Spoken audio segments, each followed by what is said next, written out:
Once upon a time, there was a village where a lonely, useless boy lived. He had no job, everyone made fun of him. His father taunted him every day and his stepmother never cared for him. He had 4 brothers, but all of them were busy with their own lives, and he was always alone. Whenever he went outside, people mocked him.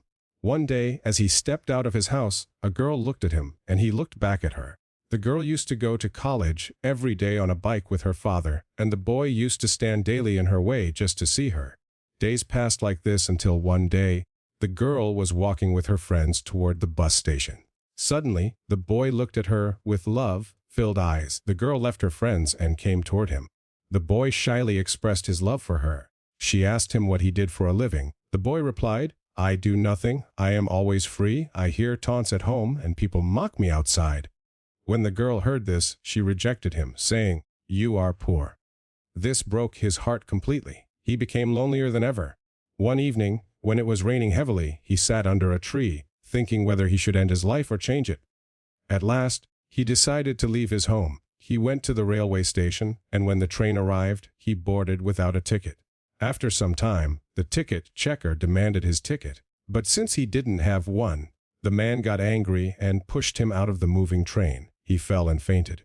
When he opened his eyes the next morning, he found himself in a hospital. A man in fine clothes stood beside him, asking about his health. The man took pity on him when he learned his story, that he had no one, that he had run away from home because of hardships. That rich man himself had suffered a lot in his past before becoming successful, so he gave the boy a job in his company.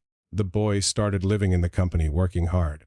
Step by step, his salary increased, and because of his honesty, his position also grew. One day, he became the manager of the company. The owner of the company lived alone in his house. His family stayed abroad in London. One day, he got a call saying that his elder son had died in an accident.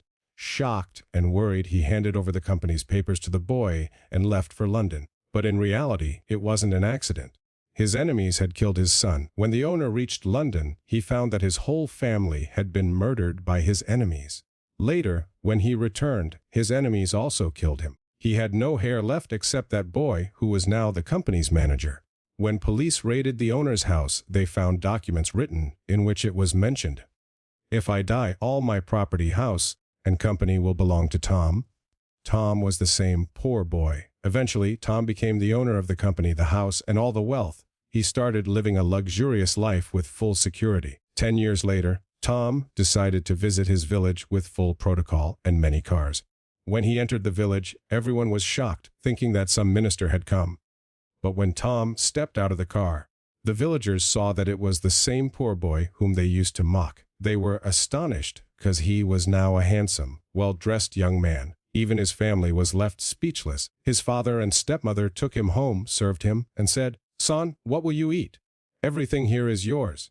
But Tom ate nothing and said, "I need to go outside the college." In truth, he went there only to see the same girl who once rejected him.